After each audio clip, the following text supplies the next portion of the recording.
Eu quero falar sobre as marcas de um líder sarado, suficientemente sarado. Já que é fato que no exercício da liderança, da nossa missão, muitas vezes a gente se magoa, a gente se machuca, a gente se fere e acaba ferindo, né, as pessoas por causa das nossas feridas. Nós vamos falar sobre um líder que é suficientemente sarado para o exercício do ministério da visão de Deus para a sua vida. É bem verdade que ser chamado para a obra de Deus, né, receber a imposição de mãos, ter o comissionamento, enfim, uma palavra profética, são momentos muito especiais para nós.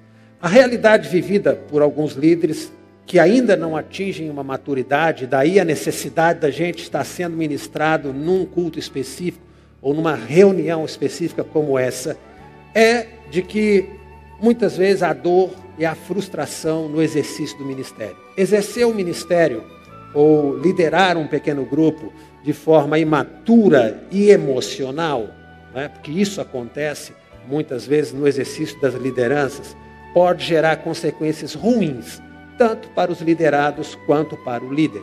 Todo ministério é um desafio, pois o líder aprende a crescer na prática. É no dia a dia que a gente vai crescendo.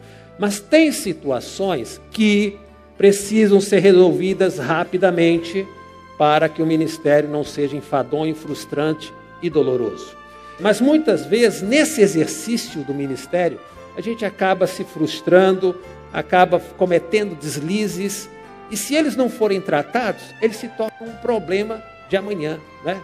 Porque o problema de hoje o problema não resolvido hoje é a crise do amanhã. Então, se hoje a gente não resolve alguns problemas, amanhã eles serão crises graves na nossa vida espiritual, na vida familiar. Então, é importante a gente tratar rapidamente algumas situações no exercício da liderança. Porque o líder ferido, ele transporta suas carências para o ministério, ele acaba distorcendo a visão de Deus, se expondo e comprometendo o seu chamado. Ele começa, ninguém está me ouvindo, as pessoas não me ouvem, não me seguem, o que está acontecendo? Né? Ele começa a ser tomado por um sentimento de rejeição. Meu Deus, fulano saiu do meu Jacel, foi para o outro, saiu da igreja, foi para outra, saiu do bairro, foi para o outro. Começa a achar que tudo é pessoal. Quando Naamã, né, foi até a Samaria, ao rei de Israel, conversar, o rei de Israel rasgou as vestes, fez um show, disse, olha aí, ele está vindo para lutar comigo, eu estava quieto aqui. Ele nem sabia, coitado, que o Naamã estava atrás do profeta, né, para ser curado. Mas ele é o líder que tudo leva para o pessoal, tudo é uma perseguição pessoal na vida dele. O líder, quando ele está ferido, então, ele começa a transportar essa carência para o ministério. Começa a falar mais de si, menos de Deus para as pessoas. Entra na autojustiça, ele tem que se explicar, ele tem que começar a falar dele, porque eu sou o primeiro a chegar, porque vocês sabem como é que eu faço, porque comigo é assim, e eu sou dedicado e tal, mas as pessoas não compreendem, não estão dando valor, e começa a rogar praga, começa a falar um monte de coisa. Um líder ferido, ele é um problema, porque, acima de tudo, ele é um líder, é um homem que tem, ou uma mulher que tem um direcionamento e a unção de Deus sobre suas vidas, amém? Nós vimos aqui na conferência, né, no primeiro dia, Elias era esse líder ferido, ele fez descer fogo do céu, mas no dia seguinte, ele acabou se precipitando, ele acabou ficando ferido, chateado, né, porque ele não esperava aquela ação de Jezabel em persegui-lo, ele achava que só um dia resolvia, e a gente descobre que a nossa vida é de montes, vales, né, altos e baixos, que nem sempre estamos andando em linha reta, que há dias de batalhar, há dias de descansar, e tudo isso é importante na nossa vida. O líder que ainda não foi curado de rejeição, ele tende a se apegar aos seus discípulos, desenvolvendo um tipo de relacionamento até o momento em que a própria autoridade dele não é mais respeitada. Qual é o sentimento de rejeição? É quando alguém não quer ser liderado por você, certo? Há que dar tempo. Às vezes as pessoas são precipitadas na hora, quando recebem um comissionamento numa igreja, o pastor fala, você vai ser líder e tal, você vai ser líder do louvor, você é líder da intercessão, da oração. E aí o irmão já sai disparando, já sai chamando, vem para cá, tal, e começa já querendo rapidamente ao invés de ganhar as pessoas primeiro, né? Imagine vocês, chegamos em junho aqui, se eu já chegasse, vamos lá, vai ser do meu jeito, é o pastor, e agora é comigo e tal. Não, você tem que chegar, tem que entender que é o seu momento, ao seu tempo, que tudo tem um tempo, que há ciclos que tem que terminar para outros começarem. E a gente tem que entender que o Deus de Eclesiastes 3 é o Deus que está conosco, amém? Que há tempo para todas as coisas debaixo do céu. Entender que nem sempre você vai ser aceito pelas pessoas que você lidera. E isso não é um problema seu.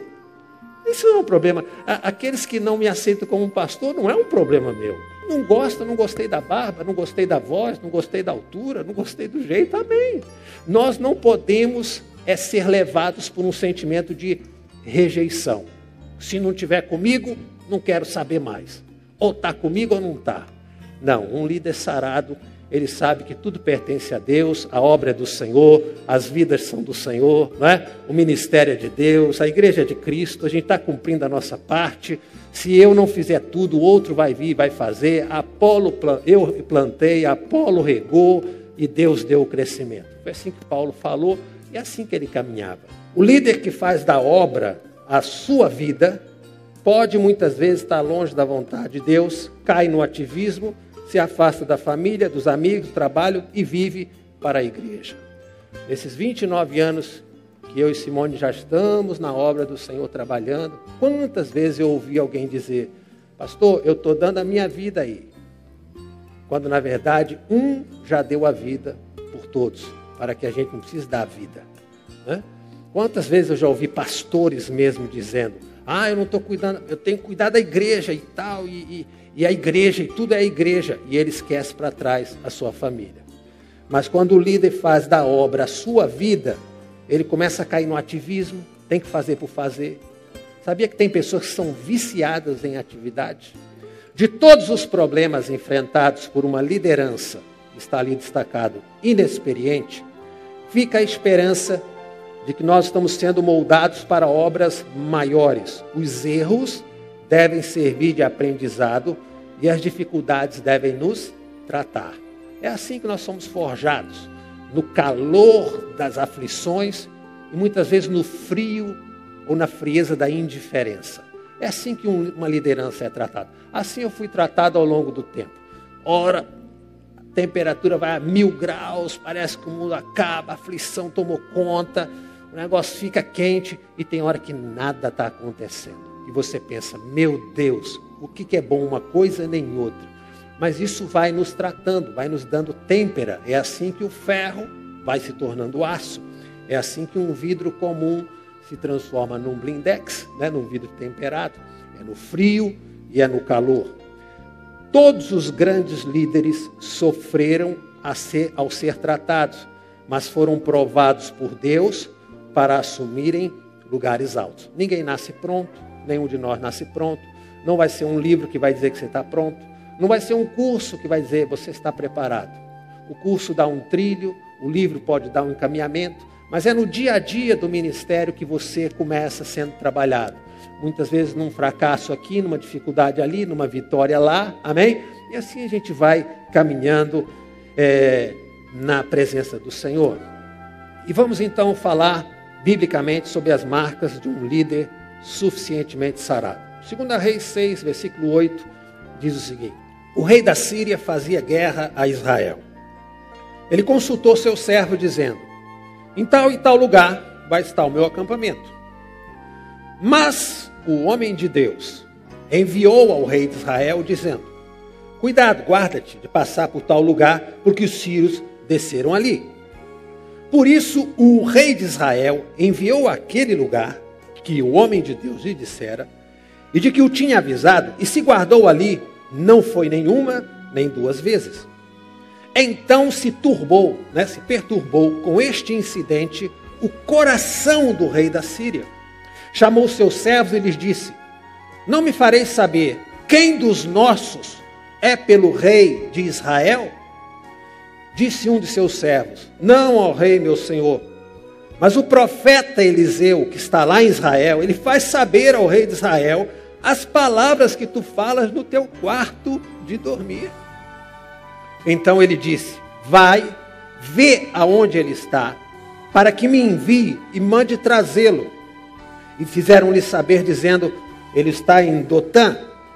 Então enviou para lá cavalos, carros e um grande exército, os quais chegaram de noite e cercaram a cidade. E o servo do homem de Deus, de Eliseu, se levantou muito cedo e saiu. E eis que um exército tinha cercado a cidade com cavalos e carros. Então o seu servo lhe disse, ai meu senhor, o que faremos? E ele lhe disse, não temas, porque mais são os que estão conosco do que os que estão com eles. E orou Eliseu e disse, Senhor, peço-te que lhe abras os olhos para que veja. E o Senhor abriu os olhos do moço e ele viu. E eis que o monte estava cheio de cavalos e carros de fogo em redor de Eliseu. E como desceram a ele, o exército da Síria veio, Eliseu orou ao Senhor e disse, fere, peço-te esta gente de cegueira. E feriu-a de cegueira conforme a palavra de Eliseu. E então Eliseu lhes disse, não é este o caminho e não é esta a cidade. Segui-me e guiar-vos-ei ao homem que buscais. E os guiou a Samaria.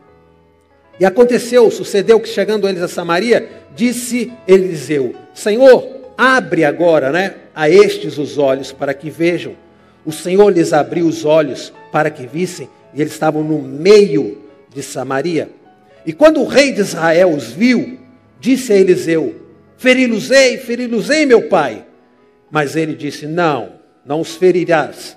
Feririas tu os que tomassem prisioneiro com a tua espada e com teu arco. Põe-lhe diante pão e água, para que comam e bebam e voltem para o seu senhor. E apresentou-lhes um grande banquete, comeram e beberam, e os despediu e foram para o seu senhor. E o finalzinho é o resultado.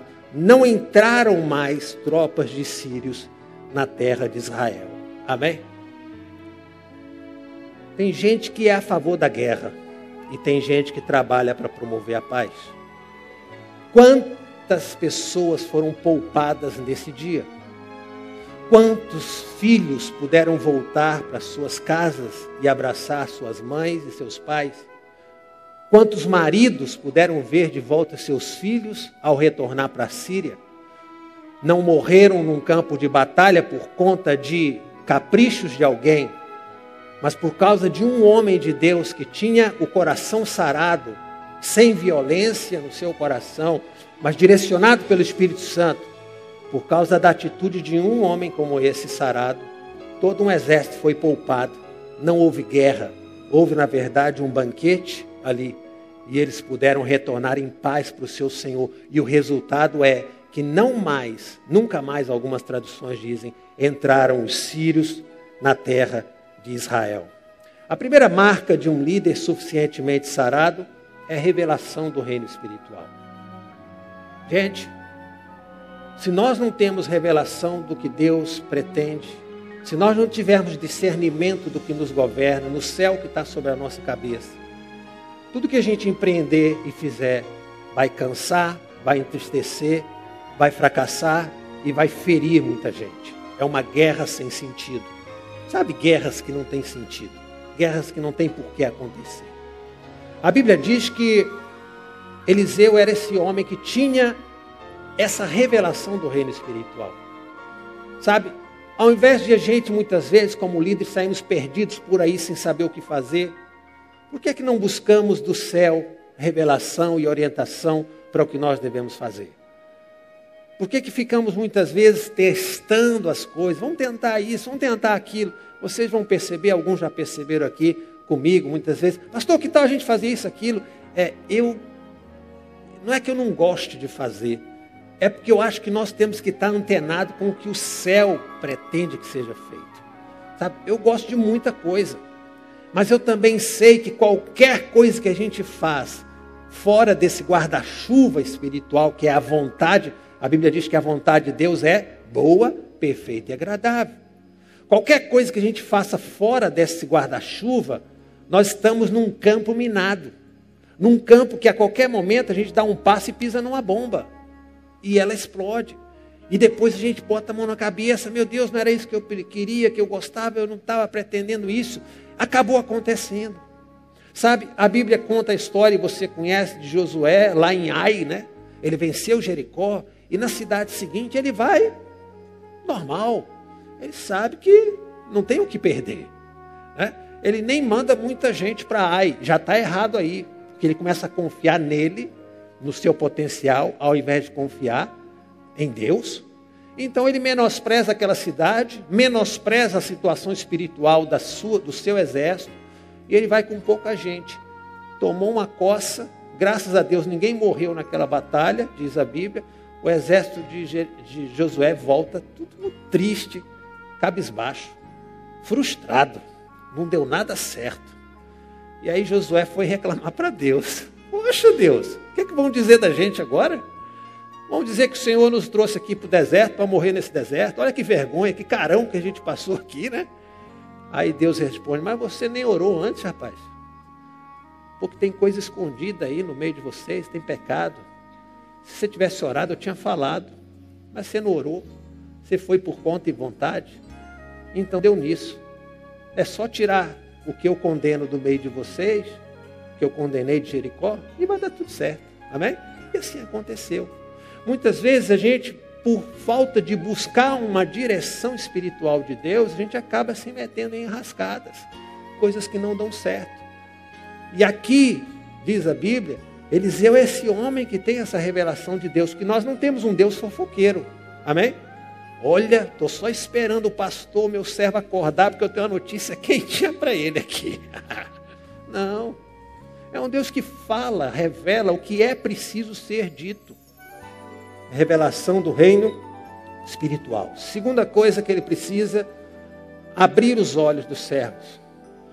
Eu lamento por líderes que espiritualizam demais o exercício do ministério e não compartilham a visão com as pessoas que estão ao lado dele. Conheço pastores que são assim. Conheço pessoas que são assim. Não, eu não falo tudo, eu só falo as coisas. No momento o irmão tem que acreditar no que eu estou dizendo, faz o que eu estou pedindo, não é?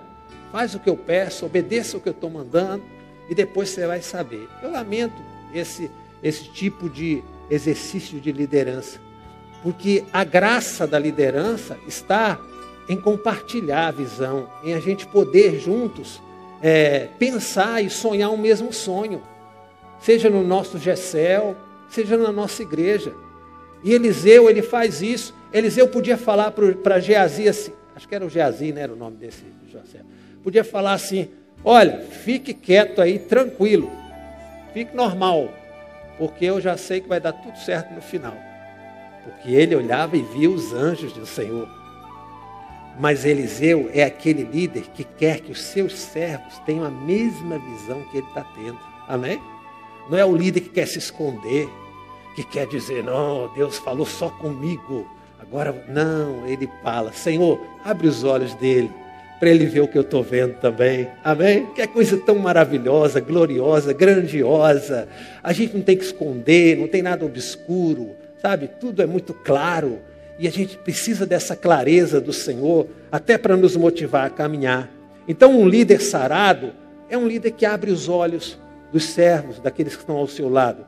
Terceira coisa, um líder sarado, ele é um líder que imobiliza o adversário. Porque há aqui uma ação proativa que nós temos que tomar. Diz a Bíblia que Eliseu viu, percebeu que os sírios vieram contra. Agora ele tem que agir, agora ele precisa tomar medidas, ele precisa agir, ele precisa se posicionar ali diante do mal que vai acontecer. Por isso ele ora a Deus e diz, Senhor, segue, né? Fere de cegueira esta gente. E aconteceu, e eu gosto dessas expressões bíblicas, conforme o pedido de Eliseu. Quer dizer que aquilo que a gente pede, disse Jesus, né? Tudo que pedirdes orando, crendo que recebestes, então, crendo que recebe, então você terá. Amém? Então nós temos que exercer esse papel nosso de, sabe, se opor ao mal, se opor às trevas, sem receio. Se o mal existe, ele vai ser vencido em nome do Senhor. Amém? Mas eu também não vou lá atrás dele. A Bíblia diz que Eliseu esperou ele vir. E quando ele veio o exército, então ele parte para uma atitude de imobilizar o adversário. Às vezes o seu liderado chega e conta um problema, uma situação, e é necessário que a gente se posicione espiritualmente, sabe? E dizer, não, vamos orar junto, sabe? Vamos caminhar junto nisso. De repente é algo muito grave, muito sério. Você pode buscar a ajuda de um presbítero, do pastor, mas você também é um homem, uma mulher de Deus ali no Gessel, onde você está. Você está pastoreando aquele rebanho. Jesus disse que aquele ide dele está sobre você também. Você foi comissionado pelo Senhor. Então é importante se opor e dizer, vamos orar agora, amém? Vamos repreender esse mal em nome de Jesus. Nós vamos clamar e o Senhor vai nos ouvir. O quarto item nessa marca de um líder sarado é guiar os cegos pelo caminho da verdade. Verso 19 diz que Eliseu lhes disse àquele exército, não é este o caminho, não é esta a cidade. Não, e eu também não sou o homem, eu vou vos guiar a quem vocês buscam. Interessante que Eliseu aqui, ele não está mentindo para o exército. Porque o rei da Síria falou, bom, nós temos que pegar esse cara aí que revela tudo. E olha que o rei da Síria não mandou 2, 3. Diz a Bíblia que foi um grande exército, como nós lemos. Cercou a cidade. O negócio é pegar essa pessoa. E o rei e o profeta Eliseu, ele não se coloca numa posição maior que a dele. E diz a Bíblia então que Eliseu pegou, e não é fácil, você guiar os cegos no caminho da verdade. Alguém já conduziu um cego na rua? Não é fácil, às vezes tem que tomar pela mão. A gente precisa olhar para as pessoas e ver que elas precisam entender a verdade. A Bíblia diz que o Deus deste século cega o entendimento do ser humano, para não entender as verdades do céu, e a gente tem que estar ali guiando na verdade, né? Guiando os cegos no caminho da verdade. Mas quantas vezes, pastor, até chegar ao centro, à origem, porque todo mal tem uma origem, todo conflito tem um centro da batalha, e não era ali, no caso, onde Eliseu estava. Ele estava conduzindo esses homens para lá. A quinta marca de um líder sarado é revelar a verdade. Revelar a verdade, diz o versículo 20, que Eliseu então orou para que Deus abrisse os olhos. E o Senhor lhes abriu os olhos, e eles estavam no meio de Samaria. Nós precisamos levar as pessoas, queridos, ao centro da verdade. Muitas vezes, os conflitos, sejam eles familiares, profissionais, espirituais, ministeriais, eles têm que ser travados no lugar certo. A gente não pode jogar todo mundo dentro de uma panela e fazer um cozido disso, não. A gente tem que entender, tem que buscar de Deus revelação. Não podemos ficar debaixo do eu acho, eu penso, quem sabe. Não. Nós temos sabe, algo que é muito especial, que é direcionamento espiritual, revelação de Deus. Amém? Você é um homem ou uma mulher que fala com Deus e ouve a voz do Espírito Santo de Deus. Então a quinta marca nossa é de revelar a verdade, querido. Qual verdade? A verdade bíblica, a verdade do céu, na vida das pessoas que estão conosco. O sexto e último ponto que eu quero falar com vocês nessa noite, a última marca de um líder sarado, é o espírito de perdão, né, irmãos? Porque eu sei que ainda há gente que prefere a guerra. Qualquer espada que sai da sua bainha, ela não volta para lá do mesmo jeito que saiu. Há pessoas que preferem a guerra. Nós temos que guardar a vontade da guerra para quando ela se faz necessário mesmo, que virão dias assim difíceis. Há lutas e há batalhas que a gente muitas vezes está enfrentando, ainda nos dias de hoje, porque a gente quis lutar. Nem todo conflito tem que terminar numa luta, numa batalha, onde alguém tem que vencer ou alguém tem que perder. É importante a gente entender isso. E Eliseu falou para ele algo muito sério: você vai ferir quem você conseguir, com a sua força e o seu braço. Esses aqui você vai despedir com pão e água. Vai dar um banquete para eles, né? E eu acredito que o rei de Israel ele deve ter não entendido bem, mas a obediência vem antes do entendimento. Às vezes há coisas que eu nem entendo, mas eu obedeço, porque eu sei que a bênção está na obediência. O conflito até pode acontecer em algum momento na nossa vida, no nosso ministério, a gente ter que se levantar, ter que se posicionar, mas como uma última opção, não como a primeira. A primeira e a mais tranquila é dar pão e água. Mas se voltar depois, aí a gente mostra a espada. Mas no momento é pão e água. No momento que já que está no centro aqui, do conflito, a origem, todo mal tem a sua origem. E aqui é uma palavra, uma revelação de Deus para tratamento, porque Eliseu vai cuidar do problema no centro, na origem, no centro da cidade de Samaria. Sabe, a gente precisa identificar o porquê alguns conflitos existem na nossa vida, no nosso ministério, na nossa igreja, nos grupos que a gente está junto. Às vezes são sempre os mesmos conflitos, ou de queixa, ou de traição, ou de possessividade, né? Ou de, enfim, qualquer uma delas, rejeição, conflitos sérios que acabam atrapalhando a gente e a gente fica só lidando na beirada das coisas e não vai resolver as coisas no seu conflito. Todo mal tem sua origem e na origem tem que ser tratado. Amém? Essa é a nossa palavra de hoje.